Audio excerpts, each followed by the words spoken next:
Hi guys, for today's video, panoorin po natin itong isang bata. Binuksan niya pong sasakyan. Hindi alam ng kanyang nanay. Ayan po, umalis na po ang nanay niya po. Umiiyak na, kawawa naman. Buti na lang guys, may nakakita. Kinuha po ng babae.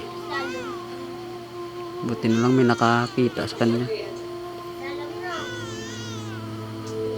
Yan po, dinala po sa store. Binilihan na ng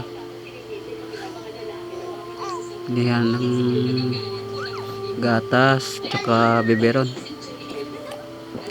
Pinadidi niya na. Sana all may mabuting puso ang babae. Yan guys, binalikan niya guys. Matakbong nanay yan. Tapuhan mo na ba yan?